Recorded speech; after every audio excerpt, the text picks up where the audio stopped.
Hi witches, I'm Blair Bathory and this is the Something Scary podcast. Thank you so much for being here. Whether this is your first time or you're one of the brave souls who join us every week. As the school year begins, it marks a time for fresh starts and new beginnings. But for some, the past lingers, refusing to let go. The very walls of the school may harbor ghosts of forgotten horrors and curses that threaten to drag you down. To survive, you must be ready to fight for your future, confronting the darkness that lies ahead. First, the hand of evil, then hauntings of a fresh start. And in our final story, a true story of mayhem and mass hysteria. Before we get to our stories, I wanted to ask for your support. As you likely know, the media world has been in transition, and the shifting sands of monetization have made it difficult for podcasts to make money. Although I realize you hear a lot of ads when you listen, the value of each individual has fallen.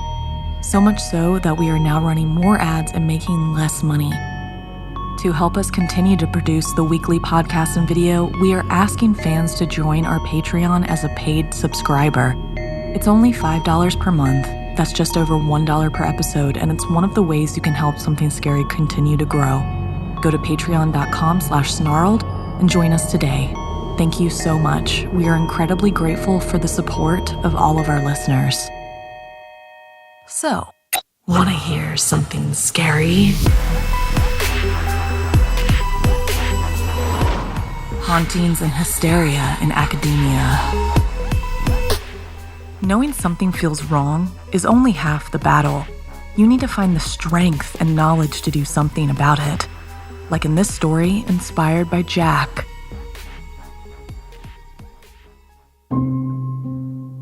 Yolanda and I were sitting on her bed in her dorm room, scrolling through our phones, while I was trying to ignore the unsettling feeling in the pit of my stomach.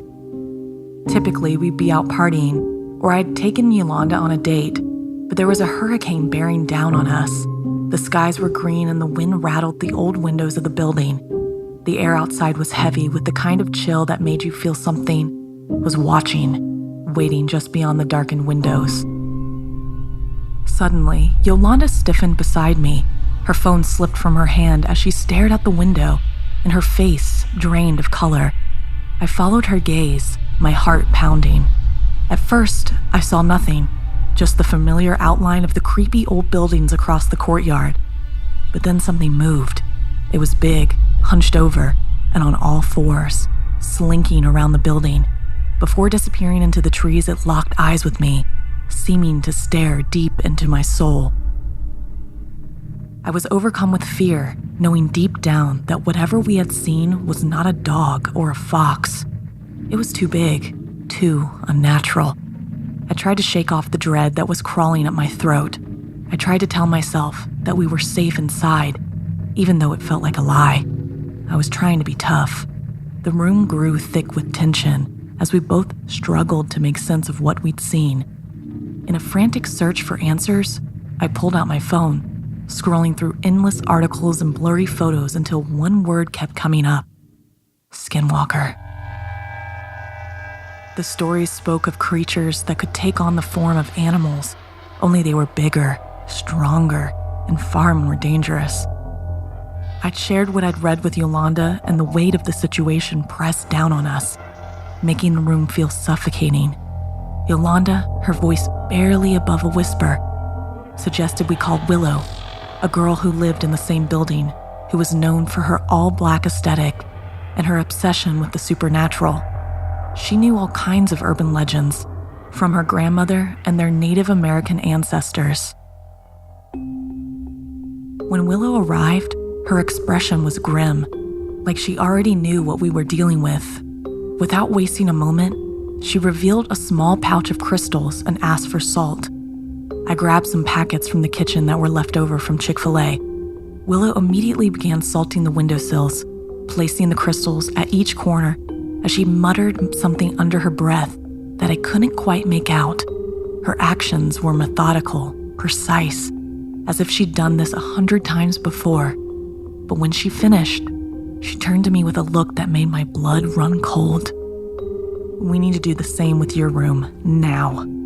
We rushed across the courtyard to the boys' dorm and up to my room, each step echoing ominously in the stillness of the night. Willow moved to the window, quickly salting the sill and placing crystals at each corner. As she worked, I noticed something strange forming on her neck, a red mark, like an imprint of a hand. The sight of it sent a fresh wave of fear through me, and I pointed it out to her.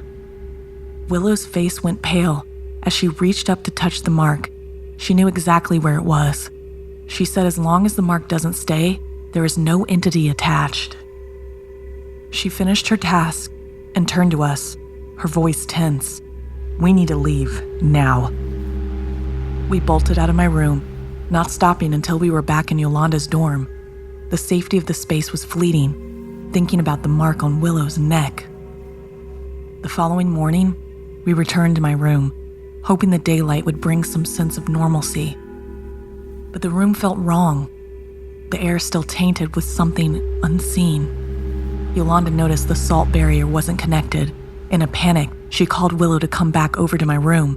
That's when I noticed the same red mark beginning to form on Yolanda's neck. I pointed it out, but Yolanda remained calm, almost resigned. Needing to get some fresh air, I stepped outside and ran into Peter and Shania. I recounted everything that had happened.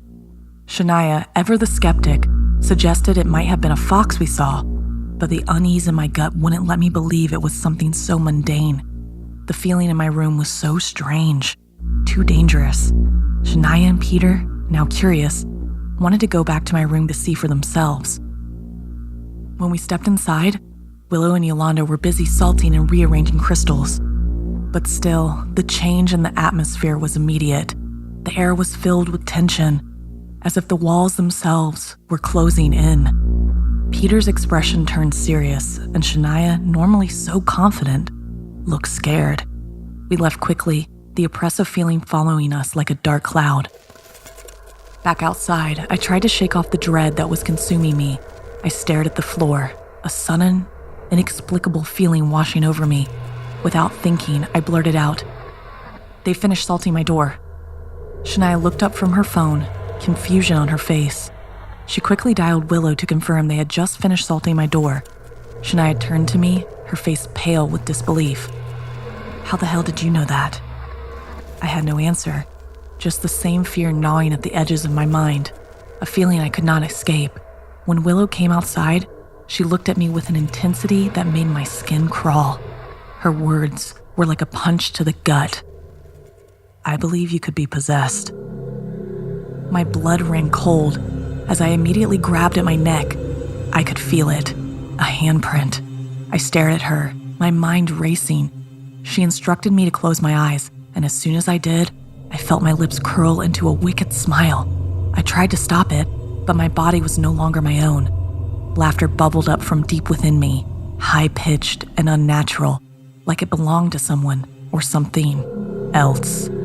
That night, Willow performed a ritual, one that involved burning sage and whispering an ancient incantation while drawing symbols in ash on the floor. No one mentioned how terrifying it was that Willow seemed to have done this before, but they were grateful, because it seemed to drive away whatever had taken hold of me. By morning, the room felt safe again, and I felt like myself. But the memory of that night lingers, a shadow that refuses to be shaken. Peter's words echo in my mind whenever we talk about it. "That was not your laugh, Jack. It was way too high-pitched for you." And every time he says it, my stomach drops, and the hairs on the back of my neck stand on end, because deep down, I know he's right. That laugh wasn't mine. It was something else. Something that had briefly taken control. Something that still waits in the shadows, biding its time. Have you ever come into contact with a skinwalker? How did you know? And how did you survive? Tell us your stories by sending us an email at somethingscary@snarled.com.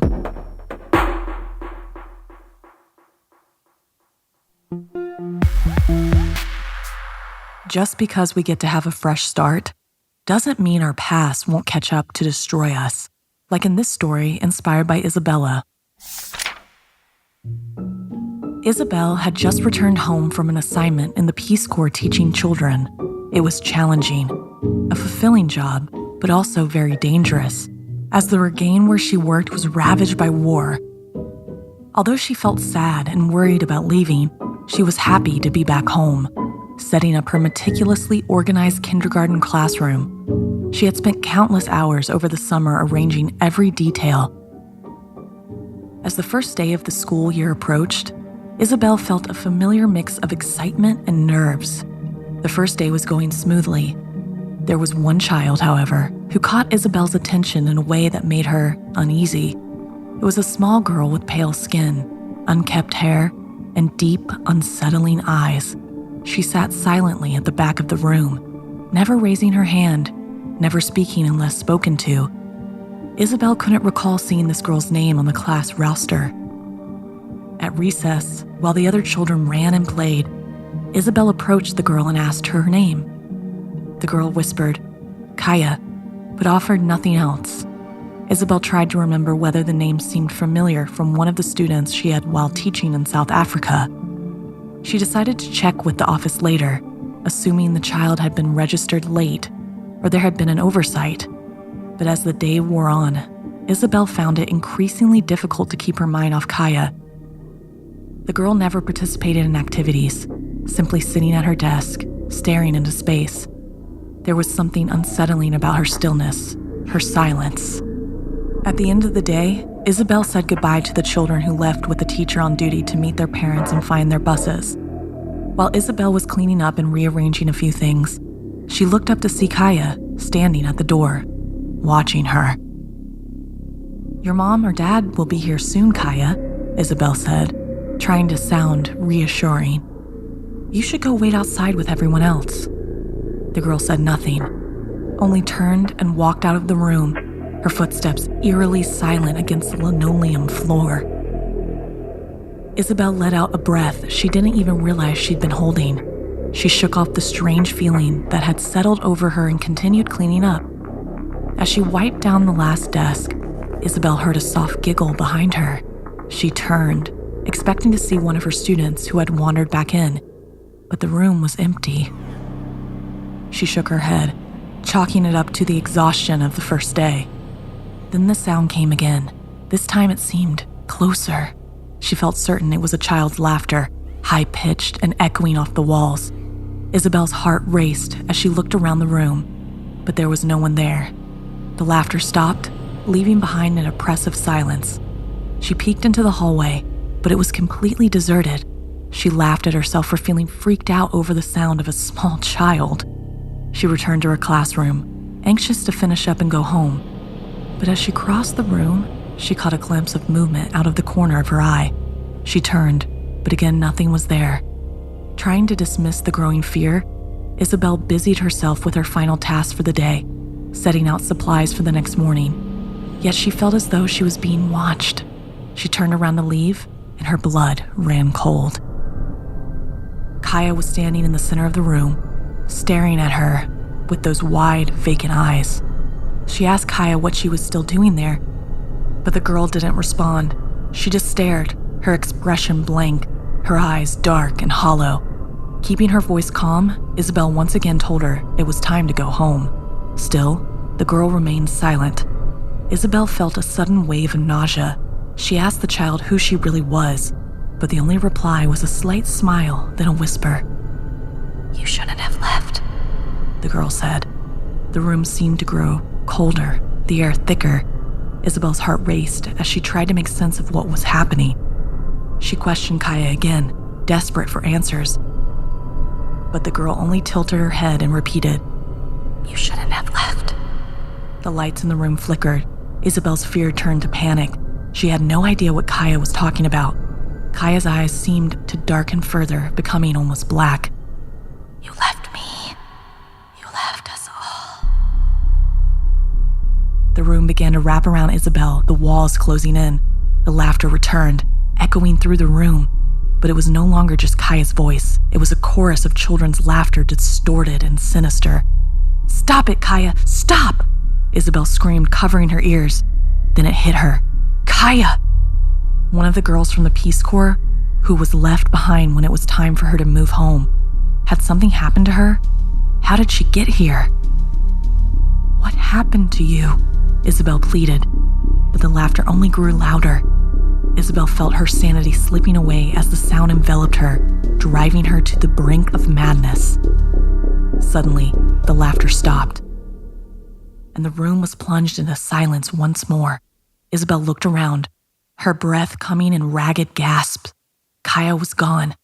Isabel stumbled to the door, desperate to escape the nightmare that had consumed her classroom. But as she reached for the handle, the door slammed shut on its own, locking her inside. No, Isabel cried, pounding on the door. She turned to find Kaya standing inches away, her eyes now completely black. "You'll never leave me now," the girl said, her voice cold and emotionless. Isabel backed away, her mind racing for a way out. She glanced at the windows, but they were covered with a thick, impenetrable darkness. There was no escape. "Please let me go," Isabel begged, tears streaming down her face. Kaya stepped closer, her smile returning more twisted than before. "It's too late," she whispered. Isabel snapped. She let out a piercing scream as the room seemed to close in on her, the walls dripping with darkness. She collapsed to the floor, clutching her head as the laughter returned, louder and more terrifying than ever. And then, everything went black. The next morning, the janitor found Isabel's classroom in a state of disarray. Desks were overturned, papers scattered everywhere. In the center of the room, Isabel lay on the floor, her eyes wide open, staring blankly at the ceiling. She was muttering incoherently as her eyes rolled around in her head. No one ever saw Kaya again. The school records showed no trace of her, and no one remembered enrolling a child by that name. But Isabel remembered. In the shattered fragments of her mind, she could still hear the laughter, the echo of the children she had left behind to die. Have you ever felt any guilt over someone or something you had to leave behind? Has it ever haunted your mind or come back to get you in some type of paranormal way? What did you do to make it go away?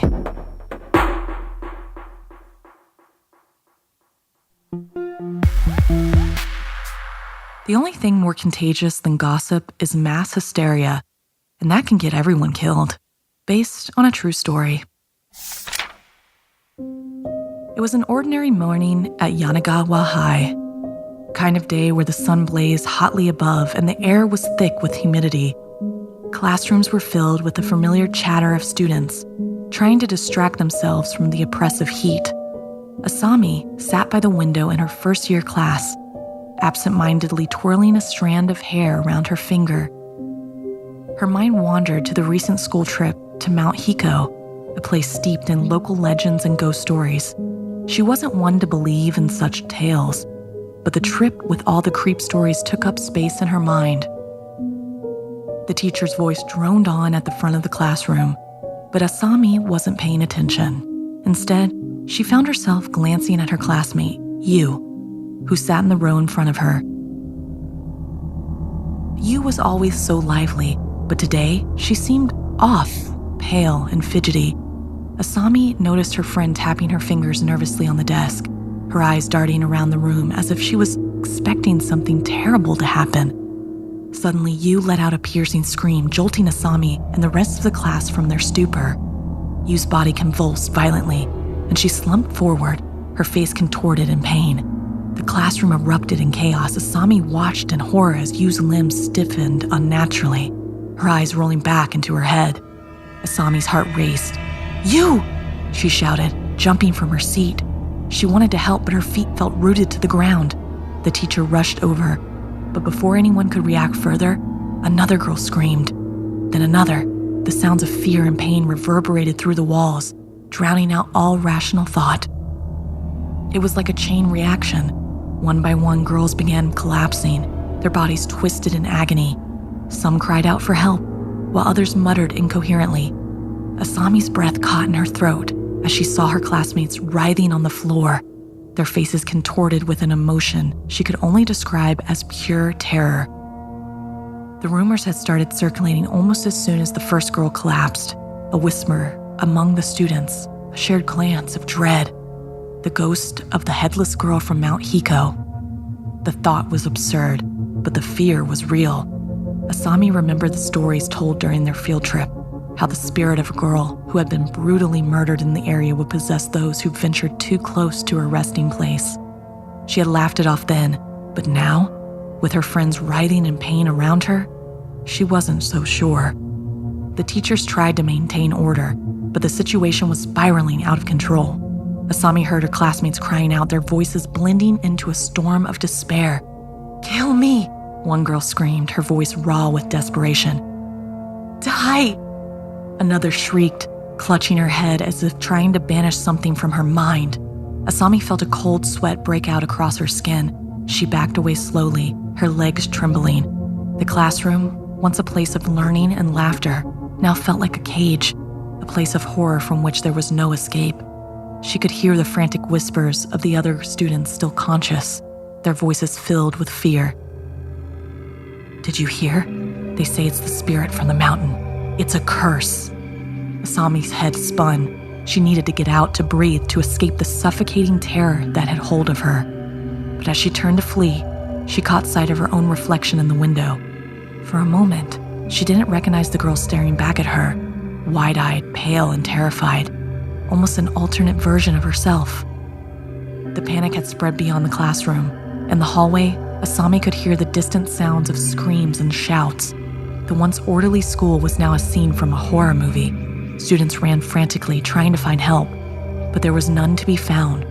The fear was infectious, spreading like wildfire through the student body. By the time the authorities arrived, nearly 30 girls had collapsed, including you. Asami watched in a daze as the teachers led them away, their bodies limp, their faces vacant. The school was shut down, the gates locked, and the students were sent home. That night, Asami lay in her bed, unable to sleep. The events of the day played over and over in her mind, a loop of horror she couldn't escape. Her phone buzzed incessantly with messages from her classmates, each one filled with rumors and speculation. "Did you hear? They say the ghost followed someone home. Who's next?" Asami clutched her blanket tightly, shaking. She wanted to believe it was all just mass hysteria, that the panic had gotten to everyone, including herself. But deep down, she couldn't shake that nagging feeling. The days passed, but the fear lingered. Her high school remained closed, with classes moved to Zoom online, and everyone had a theory, but no one had answers. The media descended on the school, their cameras capturing the stillness of the abandoned classrooms. Asami avoided talking about it, even with her closest friends. You hadn't returned her calls, and no one seemed to know what had happened to the other girls who collapsed. They were just gone. Some said the spirit had claimed her victims and that they were lost forever. Others believed it was just a cruel joke that had spiraled out of control. One evening, Asami found herself walking past the school. The gates were still locked, the building silent. She paused, staring at the darkened windows, half expecting to see a face staring back at her, but there was nothing, just the stillness of a place. She couldn't shake the feeling that something was watching her, waiting. She turned and hurried away, her heart pounding in her chest. She didn't look back. That night, the dreams began. In them, Asami was back on Mount Hiko, wandering alone through the dense forests. The trees loomed above her, their branches twisted like gnarled fingers reaching for her. She could hear the distant sound of water, the Aboragi Dam nearby. But the path was covered in darkness, and then she saw her, the headless girl. She stood at the edge of the path, her figure barely visible in the dim light. Asami wanted to run, but her feet wouldn't move. The girl's presence was overwhelming, a force of nature that filled Asami with dread. The girl moved closer, and Asami could see her clearly now. Her clothes were tattered, stained with mud and blood. Her neck was a gaping wound, raw and unnatural. Asami wanted to scream, but no sound came out. The girl raised a hand, pointing at Asami. Her voice was soft, almost a whisper, but it echoed in Asami's mind like a scream. "You brought me here." Asami jolted awake, her body drenched in sweat. The room was dark, but she could still feel the girl's presence, lingering just beyond the edge of consciousness. She hugged her knees to her chest, trying to convince herself it was just a dream, but the fear was too real. The days blurred together after that. The dreams persisted, each one more vivid than the last. Asami's friends noticed the change in her, the way she jumped at shadows, the dark circles under her eyes. They asked if she was okay, but she couldn't bring herself to tell them the truth. Because deep down, Asami knew the answer, the spirit from Mount Hiko, and followed her home, and there was no escape. And so, she waited for the day when she too would collapse, her body twisted in terror, just like you and the others. The spirit was patient, but Asami knew it was only a matter of time. Because once a curse takes hold, it never lets go. Have you ever witnessed panic on such a large scale? Do you suspect there was something supernatural at play?